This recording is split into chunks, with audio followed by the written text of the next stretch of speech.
By that, very welcome to Michael Heron, who will have the presentation today, and it's about the imposter syndrome. So please go ahead, Michael. Afternoon, everybody.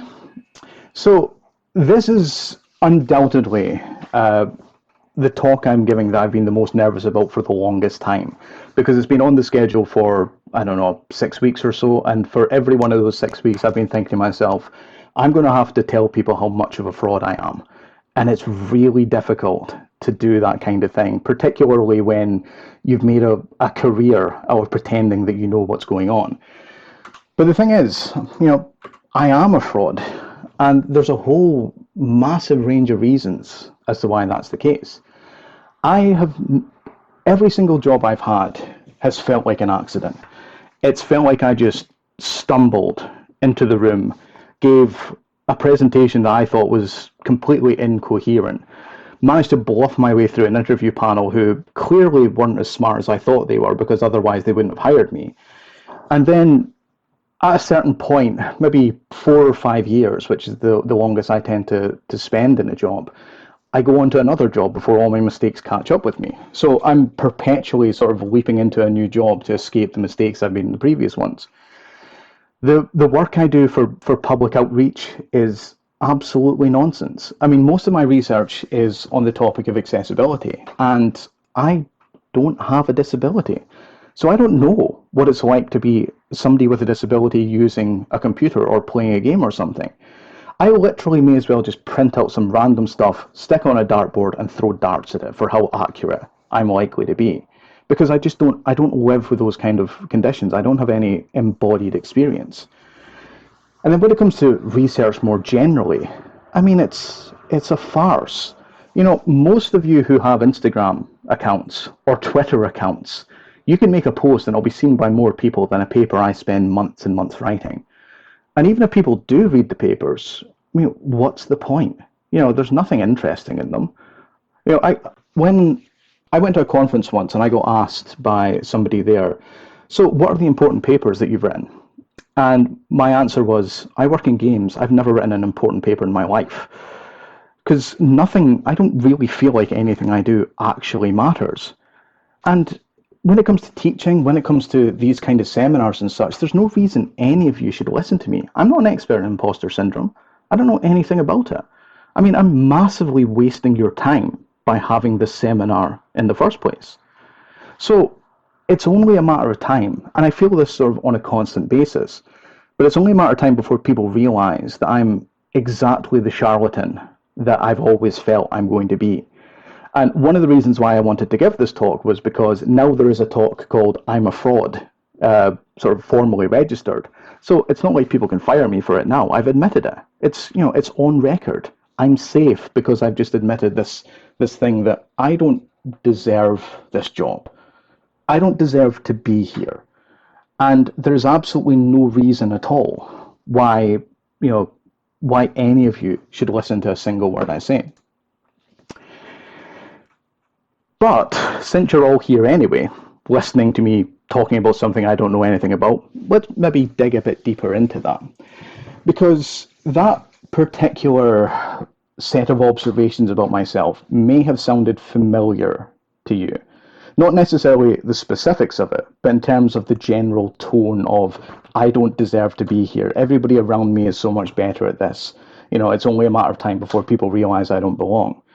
The statistics suggest that maybe 70% of the population have some degree of this kind of feeling quite a lot of the time. And this is what we're talking about when we talk about things like imposter syndrome. And I don't think we talk enough about imposter syndrome. And it has a number of very significant problems as a result. One of the reasons that we don't talk about it a lot is because it is incredibly difficult. There is a level of vulnerability that you need to show in order to say to people, I feel like a charlatan. The world is not a particularly nice place. And if you show your bare throat in that kind of sense, and that you say, I am not somebody who should be here, there's always the risk that somebody will take advantage of it. Years ago, I wrote a blog post on the topic of imposter syndrome, and I have never spent longer with an unpublished post sitting in the buffer, because every time I went to press publish on it, I thought, no, maybe it needs some more work. Maybe you need to change some bits more of it. And I kept refining and refining it, just because it was incredibly frightening to me to press that publish button and admit to the world that I felt like an imposter. Some of us are professional imposters. And I often say to people that the only real skill I learned in academia was how to bullshit for a living. That it doesn't really matter what the topic is. I can talk around that topic and say nothing of value, but you'll think at the end of it that it was actually a design talk. But part of the process of being able to do that means building up a kind of professional toolkit of cheats and tricks as to how you give a presentation and come across as being at least somewhat confident. And I think as part of that, we as teachers sometimes make it more difficult for people to admit that they have feelings of imposter syndrome. So I'm of the belief that those of us who do have relatively secure positions where admitting imposter syndrome is not going to be something that results in us getting fired, hopefully, as I say, this is part of a longer strategy of making myself impossible to fire. But those of us who are in those positions, I think we owe it to everybody else to talk about it more often and make it easier for people to have these discussions. Because the only way you can actually deal with these kinds of issues is to talk about them. So, first thing is, what is imposter syndrome? It's one thing to go through this process of saying, I don't belong here, but what's the specific thing about imposter syndrome that makes it something coherent? And basically, it's a name that we've given to a number of destructive mental patterns that we tend to fall into. And when I say we here, I mean the 70% of us statistically who seem to have some degree of imposter syndrome. And it's basically constantly there at the back of your mind saying, you don't deserve to be here. Other people deserve to be here, but you don't deserve to be here. It's a very loud, very persistent voice. And like most of the things that happen entirely in our own head, it knows exactly how to stick the knife into us. It knows the things that we're worried about, the things that make us believe we're not where we need to be. Because it's living in our head with all the other thoughts. And it knows that this is the thing you worry about. So let's focus on that. Our minds often are not our friends. And when they find our weaknesses, they know how to exploit our weaknesses. But that by itself is not necessarily a huge problem. Feeling bad about where you are is a shame, but it's not necessarily something that causes larger scale issues. Imposter syndrome, however, because of the way it manifests, it does lead to a huge number of related effects. Now, some of these, you probably guessed by now, this isn't a research talk. It's mostly it's a confessional crossed with a self-help talk. But the research on the topic has identified a number of very substantial issues that stem from people feeling like imposters. It tends to make people over-focus on bluffing and blustering their way through things. And when we make mistakes, what we tend to do is double down on those mistakes, because you don't want to admit that you made a mistake, because that's a sign that everybody can see that, again, you don't deserve to be here. By listening to this little voice in the back of our heads that tells us we don't deserve to belong here, it exacerbates issues of depression, of stress, of insomnia. And the thing is, when it's dark, when there's nobody else around, when there's nothing to quiet that voice, that's when it decides to speak up the loudest. Just as you're drifting over onto sleep, the voice will pipe up and say, remember that thing you did last week? That's going to come back to haunt you, isn't it? You've really screwed up there. And then because you've suddenly got this as a conscious thought, it makes it harder for you to relax, and you tend to dwell on these kind of things. Weirdly, this seems like it would be something you would expect, but it leads to self-confidence problems, because you think, I don't deserve to be here. But often those self-confidence problems are masked with a degree of overconfidence. The way you convince people that you deserve to be here is by pretending that you're more confident than you actually are. And it tends to lead to us creating a situation where we have unreasonable standards unreasonable standards for ourselves because we think everybody else is acting at a much higher level than we are. And because we expect people to be acting at a higher level, when they fail, we assume that they've screwed up as well. So basically what it's doing is it's making it harder for us all just to be authentically in the moment in any kind of circumstance in which we're in. There's also an issue in that when we don't talk about imposter syndrome, what we do is we internalize all of the things that it causes, and we tend to think, this is all about me. I'm to blame here. I'm at fault. But sometimes imposter syndrome is also masking genuine systemic issues. That people who are marginalized or such in society may tend to think it's something due to them, rather than it's something more systemic that they're not talking about because they think it's something that requires a degree of vulnerability. So this isn't something that's unique to higher education. It's not something that's unique to any kind of environment. Everywhere has this issue. And one of my favorite stories about imposter syndrome comes from the author Neil Gaiman, a fantastic author of whom I have a number of books on his shelves. But he was at an event, and he was talking to an older gentleman with the same name. And they were talking about essentially their accomplishments and achievements and such and so on. And the second Neil turned around and said, all these people have done amazing things. They've created fantastic things. Everybody here is, creative and interesting and intelligent. I just went where I was told to go. And Neil Gaiman turns to him and said, yeah, but you were the first man on the moon, so that does count for something. So when you consider somebody like Neil Armstrong, first man on the moon, who sat on top of a rocket full of barely controlled explosions to be sent hurtling off into space in one of the most incredibly risky things that humankind have ever done, if he feels imposter syndrome, then you have to wonder what the benchmark is for not feeling it. And the list of celebrities who have expressed some degree of imposter syndrome is absolutely massive. Imposters are everywhere, and you wouldn't necessarily be the people you expect. So the reason why I'm talking about it here is because over the past few years, I've only recently begun to understand just how big a problem this is in higher education in particular. And when I started talking to students about how I felt about things, they started telling me about how they felt about things.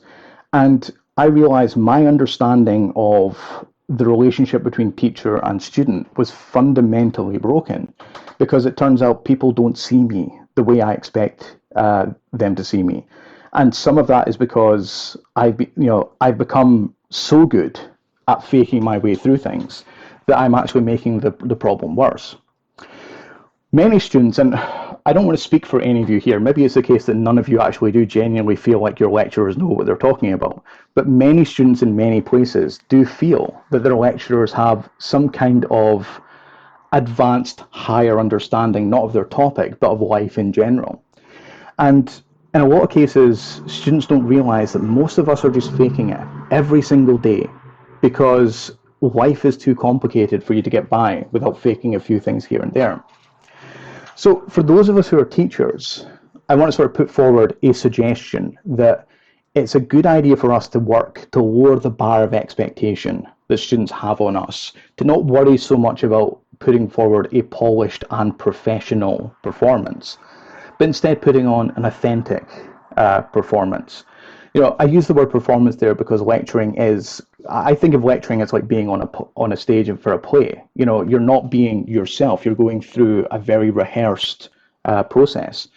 But that's not really how lectures are presented to students. It's just somebody standing up there talking about a thing that they're supposedly an expert in. So when we do that kind of thing, when we have these meticulously rehearsed performances and all these design tools that we've gone through the step-by-step and programs that all work flawlessly, I think we're doing a disservice to our students by not giving them permission to lower the bar of expectation on themselves. Now, none of this is to say that we should be telling people that they should be less than excellent. I mean, this is a very, very good university full of incredibly good students.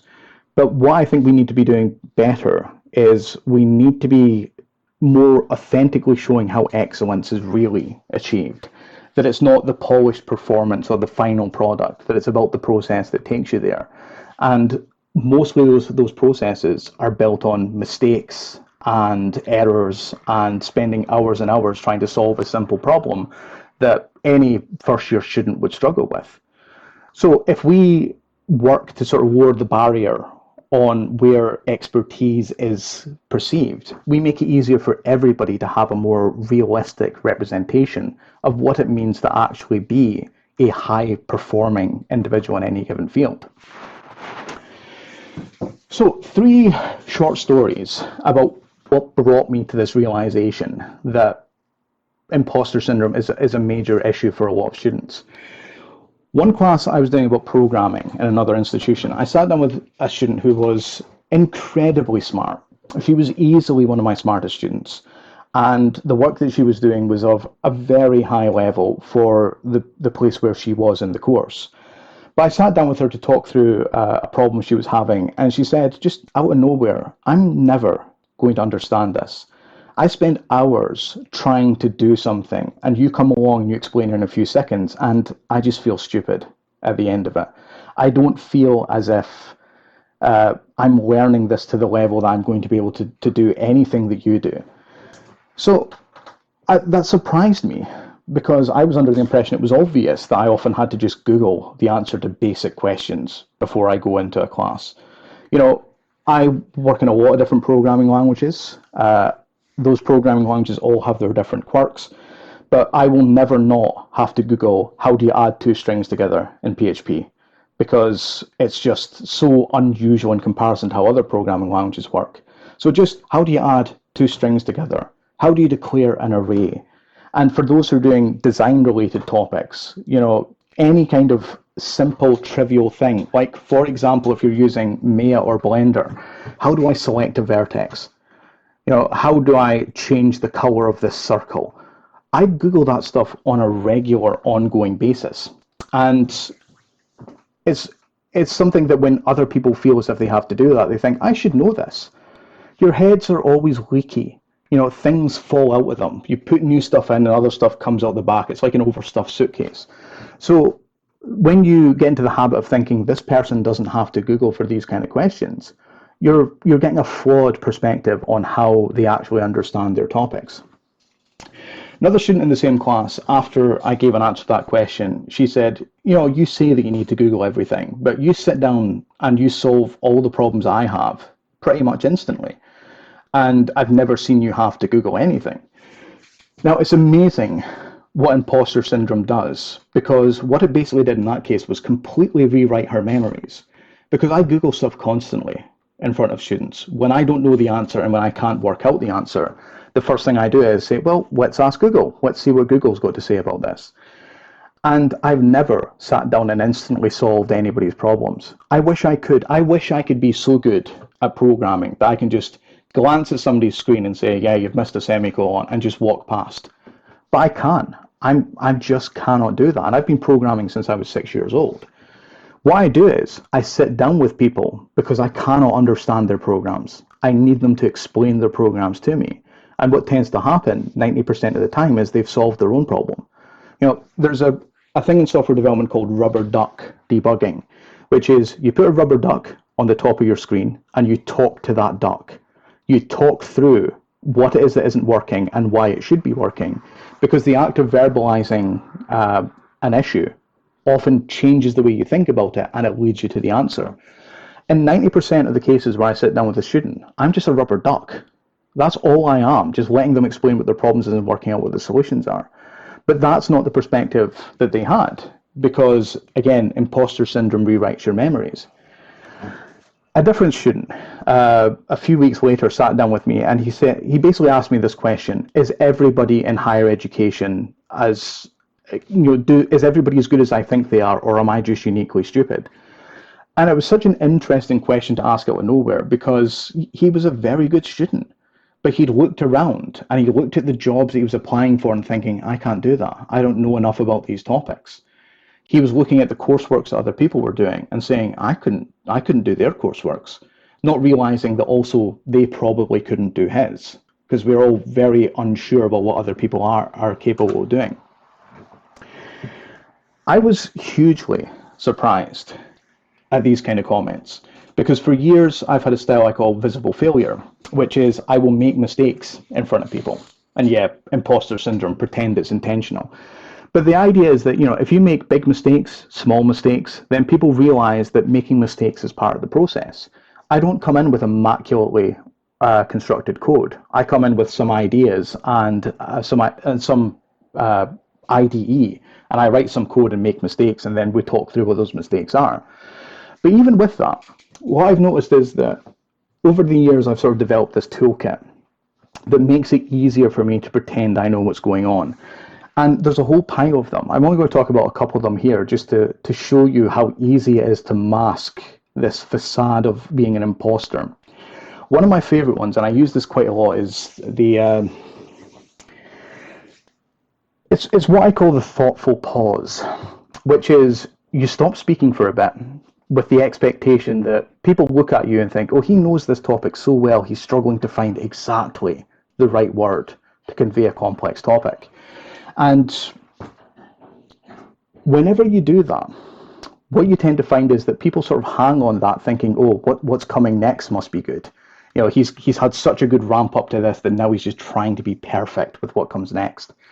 99% of the time, I'm just trying to remember what the sentence is supposed to be. Because you start speaking and you don't know what the end of a sentence is. A lot of time when you give a lecture, it's like pressing the clutch on a car. You disengage your brain from your active attention. And every so often you sort of circle back in and think, what are you talking about? This is absolute nonsense.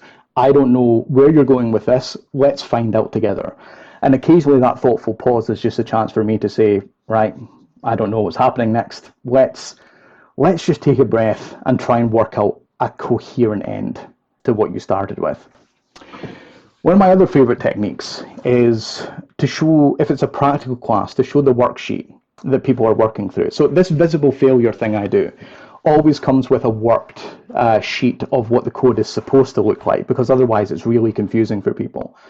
But when I've forgotten what I'm supposed to be doing or what comes next or what the line of code is, what I'll say is, let's bring up the worksheet. Let's have a look at where you should be in the class.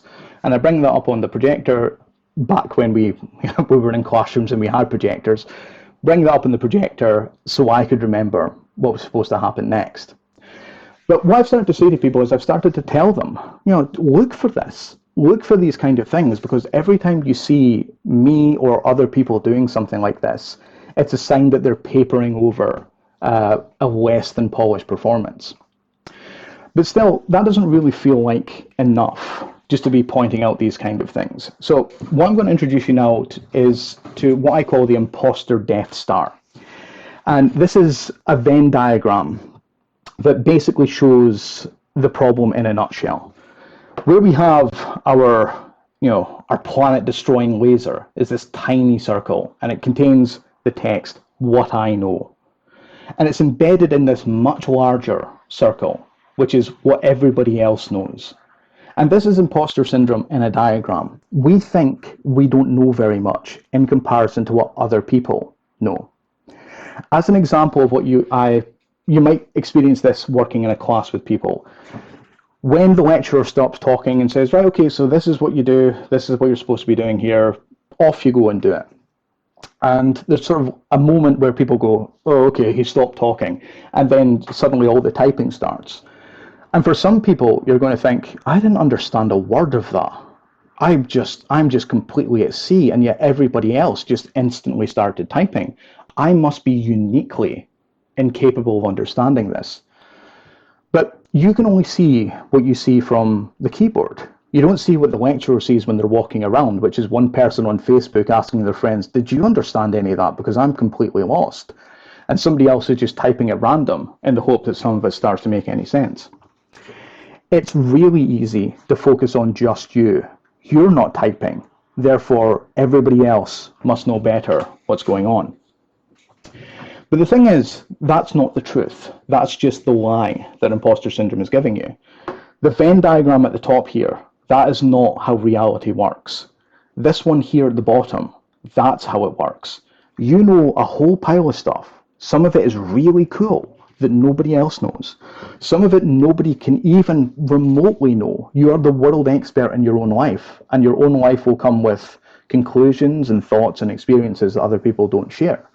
So you have inside your head a massive treasure trove of information, but because some of that is shared with other people, you misattribute how much of it that they actually know in comparison to what you know.